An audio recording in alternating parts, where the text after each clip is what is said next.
Friends, ठंड के मौसम में अगर सुबह सुबह आपको आपके बाइक या स्कूटर के इंजन को स्टार्ट करने में बहुत ज़्यादा प्रॉब्लम होता है, इंजन जल्दी स्टार्ट नहीं होता है, कोल्ड स्टार्ट का प्रॉब्लम हो रहा है, तो आगे इस वीडियो में मैं आपको कोल्ड स्टार्ट प्रॉब्लम दूर करने से रिलेटेड 15 प्रो टिप्स के बारे में बताने वाला हूं। पिछले साल मैंने आपको 8 टिप्स बताया था, लेकिन इस बार मैं आपको 15 टिप्स बताने वाला हूं। और हाँ, दोनों तरह की गाड़ियां, चाहे कार्बोरेटर वाली बाइक या स्कूटर है या फिर फ्यूल इंजेक्टेड जो BS6 बाइक या स्कूटर है, दोनों के पॉइंट्स को मैं कवर करने वाला हूं। तो आपको कुछ नई जानकारी भी इस वीडियो से मिलने वाली है। वीडियो को पूरा देखें, और अगर आप चैनल पर नए हो या अभी तक अपने चैनल को सब्सक्राइब नहीं किया तो चैनल को सब्सक्राइब भी जरूर से कर ले। चलिए हम लोग स्टेप बाय स्टेप शुरू करते हैं कि इंजन स्टार्ट करने से हम लोग शुरू करते हैं, ठीक है। तो जो पहला पॉइंट है वो है चोक स्टार्ट को लेकर। अगर आप पहले से परेशान हो कि भाई सुबह सुबह इंजन स्टार्ट नहीं होता है, तो आप एक काम करना कि शुरू में जो फर्स्ट वाला आप सेल्फ मारो ना, उसी वक्त आप एक काम कर लेना कि आप पहले ही चोक लीवर से पुल कर लेना और चोक लेके इंजन को स्टार्ट करना। चोक लोगे तो क्या होगा कि पेट्रोल ज्यादा इंजन के अंदर में जाएगा, तो कंबशन का चांसेस ज्यादा बढ़ जाता है, ज्यादा पेट्रोल की वजह से, और उसके वजह से क्रैंकिंग होने के चांसेस बढ़ जाता है और इंजन भी स्टार्ट हो जाता है। चोक को लो, इंजन को स्टार्ट करो, 5 से 10 सेकंड तक वेट करो, फिर चोक को बंद कर दो और फिर जनरली आप अपने बाइक को या स्कूटर को चलाना शुरू कर दो, ठीक है। अब जो BS6 FI बाइक या स्कूटर होते हैं, वहां पे तो चोक होता ही नहीं है। तो मैं आपको बताना चाहूंगा कि इस तरह की गाड़ियों में जब आप इंजन को स्टार्ट करते हो तो ऑलरेडी यहां पे ऑटो चोक सिस्टम को दिया जाता है, जिसे शुरुआत में ही कुछ देर तक 15 सेकंड, 30 सेकंड, 40-45 सेकंड तक जो हमारे इंजन का RPM है वो बढ़ा हुआ होता है। तो यहां पे ऑलरेडी ऑटो चोक सिस्टम होता है, तो इन गाड़ियों में टेंशन लेने वाली बात नहीं है, ठीक है। अब जो सेकंड पॉइंट है वो खास करके BS6 FI बाइक या स्कूटर के लिए है।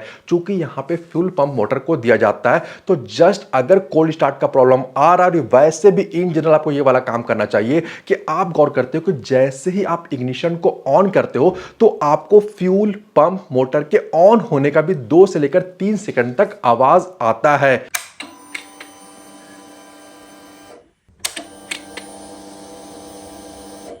तो सिंपली आपको यहां पे ये कर लेना है कि जब आप शुरुआत में सुबह सुबह जो पहला सेल्फ मार रहे हो, उससे पहले ही जब ये फ्यूल पंप मोटर का आवाज आ रहा है, बहुत से लोग आवाज आते रहते हैं और उसी टाइम सेल्फ मार लेते हैं। उसके बाद क्या होता है कि इंजन स्टार्ट नहीं होता, फिर ये प्रॉब्लम चलने लगता है, क्योंकि शुरुआत में जो आप पहला सेल्फ मारते हो उस टाइम पे बैटरी जो है वो अपनी फुल एफिशिएंसी से जो स्टार्टर मोटर है उसे घुमाता है। तो जस्ट ये वाला चांस आपको मिस नहीं करना है, फ्यूल पंप का जो मोटर है वो ऑन हो जाए, उसके बाद ये पहला सेल्फ मारो, इससे भी आपको सुधार देखने को मिलेगा, ठीक है। अब जो अगले 4 पॉइंट्स है वो मैं डिफरेंट पार्ट्स की बात करने वाला हूं, जिसमें जो थर्ड नंबर वाला पॉइंट है वो बैटरी को लेकर है। जी हां, सिंपल सी बात है कि अगर आप एक ऐसी बैटरी के साथ ठंड में सुबह सुबह अपने बाइक या स्कूटर इंजन को स्टार्ट करने की कोशिश कर रहे हो जो कि बैटरी जो है वो ऑलरेडी डिस्चार्ज है, बैटरी का हेल्थ सही नहीं है, बैटरी सही से चार्ज को उठा नहीं रहा, बैटरी सही से चार्ज को सप्लाई नहीं कर रहा है, तो जस्ट यहां पे ये कोल्ड स्टार्ट का प्रॉब्लम खास करके बैटरी की वजह से मैक्सिमम केसेस में होता है। और यहां पे मैंने कई वीडियोस आपको बताया कि भाई जब आप पहली बार सेल्फ लेते हो तो आपका बैटरी का वोल्टेज है वो 10 से कम में नहीं जाना चाहिए, और जब आप रेगुलर सेल्फ लेते जाते हो तो ये 10 से कम में और चला जाता है, जिसके बाद सब कुछ सही होने के बाद भी सिर्फ एक बैटरी की वजह से आपको कोल्ड स्टार्ट का प्रॉब्लम देखने को मिलता है।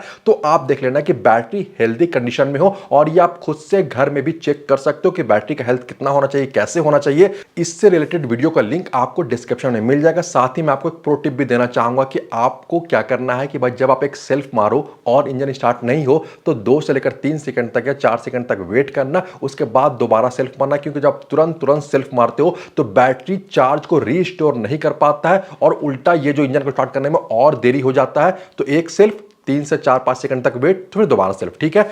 नेक्स्ट पार्ट है स्पार्क प्लग। कई बार ऐसा होता है कि बैटरी ठीक होता है, स्टार्टर मोटर भी ठीक होता है, इग्निशन कॉइल भी ठीक होता है, लेकिन अगर स्पार्क प्लग में गड़बड़, स्पार्क प्लग में या तो इलेक्ट्रोड गैप सही नहीं है, यहाँ पे कार्बन फॉलिंग है, यहाँ पे फ्यूल फॉलिंग है, इस तरह का ऑयल फॉलिंग वगैरह वहां पे जमा हो गया है। इन शॉर्ट, अगर स्पार्क प्लग सही कंडीशन में नहीं होगा तो खास करके ठंड के मौसम में सुबह में और खास करके रात में भी, जब रात में भी ठंड का मौसम बढ़ जाता है, उस वक्त भी आपको कोल्ड स्टार्ट का प्रॉब्लम देखने को मिलता है। तो मैं आपको रिकमेंड करना चाहूंगा कि अगर बहुत महंगा पार्ट तो है नहीं, कोल्ड स्टार्ट का प्रॉब्लम हो रहा है, इंजन स्टार्ट नहीं हो रहा है, तो आप स्पार्क प्लग को भी चेंज कर दो। वैसे वीडियो आपको अभी तक अच्छा लग रहा है तो वीडियो को एक लाइक जरूर से कर दे, ठीक है। अब जो नेक्स्ट पार्ट है वो है स्टार्टर मोटर। जी हां, ये देखो बहुत से लोगों को पता होता है, इंजन को स्टार्ट करते हैं और स्टार्टर मोटर सही से रोटेट होता ही नहीं, स्टार्टर मोटर से आवाज भी आता है कि भाई ये स्टार्टर मोटर की वजह से इंजन का जो क्रैंकशाफ्ट है इसका फुल क्रैंकिंग हो ही नहीं पा रहा, के इस तरह का बहुत सारे अलग अलग नॉइज जो है वो स्टार्टर मोटर से आते हैं। तो देखो अगर कोल्ड स्टार्ट प्रॉब्लम दूर करना है और आपको सेल्फ से ही स्टार्ट करना है तो फिर आपको भाई स्टार्टर मोटर को चेक करने की जरूरत है और स्टार्टर मोटर को हो सकता है आपको चेंज भी कराना पड़ जाए। ठीक है, अब जो नेक्स्ट पार्ट है वो है इग्निशन कॉइल और मैग्नेटिक कॉइल। अभी जो इग्निशन कॉइल है, कई बार ठंड के मौसम में इंजन को स्टार्ट नहीं हो रहा, इसका कल्प्रिट जो है वो ये इग्निशन कॉइल ही होता है। क्योंकि इग्निशन कॉइल क्या करता है कि जो बैटरी से करंट आ रहा है, उस बैटरी का जो करंट है उसे हाई वोल्टेज करंट में कन्वर्ट करके इग्निशन कॉइल ही जो स्पार्क प्लग है वहां तक पहुंचाता है। अब कई बार जब स्पार्क प्लग को इग्निशन कॉइल से सही मात्रा में जो वोल्टेज जो करंट है वो नहीं मिल पाता है, तो स्पार्क प्लग से क्या होता है कि जो स्पार्क एमिट हो रहा है वो सही फ्रीक्वेंसी का नहीं होता और इसके वजह से भी कोल्ड स्टार्ट का प्रॉब्लम देखने को मिलता है। तो अगर आप ऊपरी ऊपरी चीजों को चेक कर लो और उसके बाद प्रॉब्लम बना हुआ है तो हो सकता है कि आपको जो इग्निशन कॉइल है उसे भी चेक कराना पड़ जाएगा।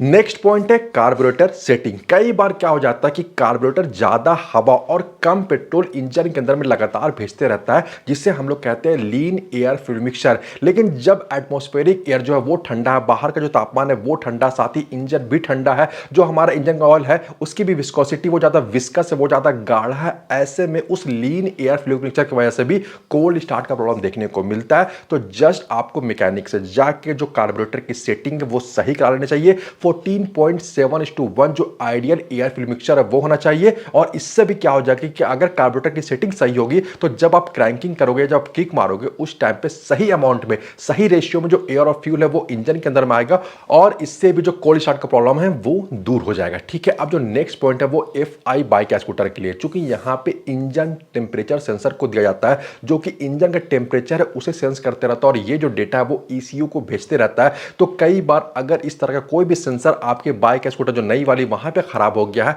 तो उससे भी आप देखते हो सब कुछ सही है, आपकी गाड़ी भी नई है, लेकिन फिर भी क्या होता है कि कोल्ड स्टार्ट का प्रॉब्लम होता है। तो इस तरह का अगर कोई सेंसर का प्रॉब्लम है तो आपको उससे भी ठीक कराने की जरूरत होता है।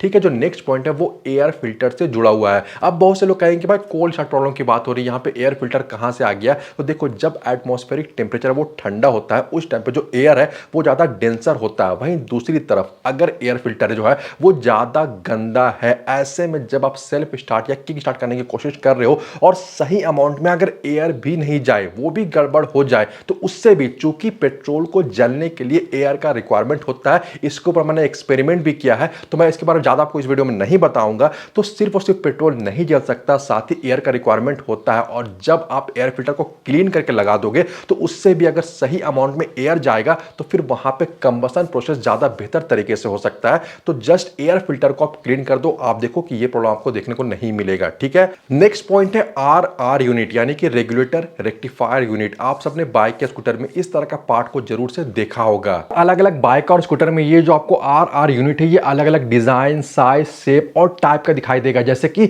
Half wave rectifier, full wave rectifier, single phase rectifier, 3 phase rectifier, 3 phase bridge uncontrolled rectifier, 3 phase bridge controlled rectifier.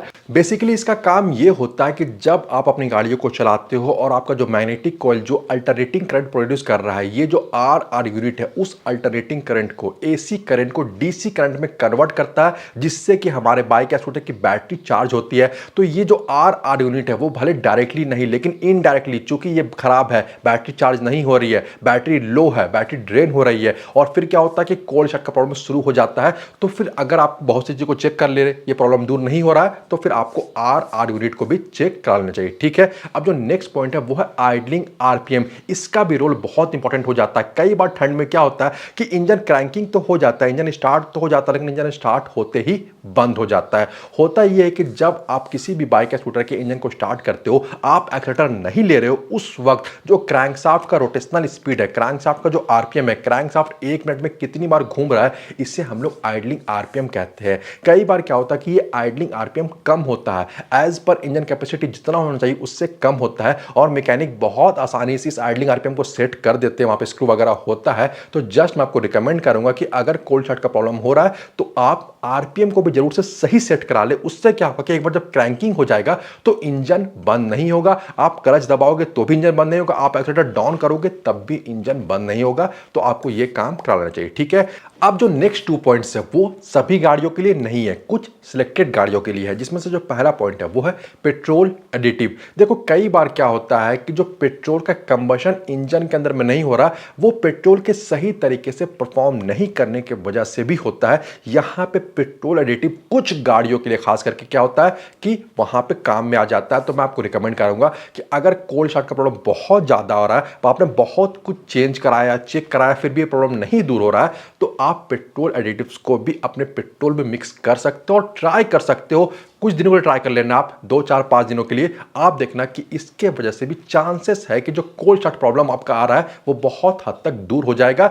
तो जिन गाड़ियों में प्रॉब्लम मेजर है और प्रॉब्लम ठीक नहीं हो रहा, वहीं पे आप इसे यूज करें, ठीक है। आप जो अगला पॉइंट है वो प्रीमियम पेट्रोल से जुड़ा हुआ है। कहीं ना कहीं जो प्रीमियम पेट्रोल उसका ऑक्टेन नंबर चूंकि ज्यादा होता है, तो कहीं ना कहीं इनका जो कंबसन है वो कंप्लीट और क्लीन भी होता है। और खासकर जब इंजन का टेम्परेचर ठंडा हो उस टाइम पे ये बेहतर तरीके से कंबशन प्रोवाइड करते हैं, जिससे क्रैंकिंग हो जाता है और इंजन स्टार्ट भी हो जाता है। तो आपके लिए रिकमेंडेड है। और खास करके कम सीसी की मैं बात नहीं कर रहा हूं, वैसे तो मैं रिकमेंड करता हूं कि भाई 500 600 सीसी में, लेकिन कोल्ड स्टार्ट की पर्टिकुलर में बात करने वाला हूं यहां पे कि अगर ठंड वाला प्रॉब्लम आ रहा है तो आप कोशिश करना कि अगर 200 सीसी से ज्यादा की बाइक है तो जस्ट कुछ दिनों के लिए ट्राई करो आप इस चीज को भी, हो सकता है कि प्रॉब्लम दूर हो जाए। वैसे रेगुलर बेसिस पे आपको प्रीमियम पेट्रोल इतने कम सीसी में रिक्वायरमेंट नहीं होता है, लेकिन फिर भी अगर 200 सीसी से ज्यादा है, ये प्रॉब्लम लगातार आ रहा है, तो आप प्रीमियम पेट्रोल को भी डला के देखो, इससे भी आपको प्रॉब्लम दूर देखने को मिल जाएगा। नेक्स्ट पॉइंट है किक स्टार्ट। जी हां, अगर बाइक या स्कूटर में किक दिया गया है और बहुत से लोगों को आदत होता है कि सेल्फ से ही स्टार्ट करना, हालांकि किक मैंडेटरी नहीं है और सभी गाड़ियों में होता भी रही है,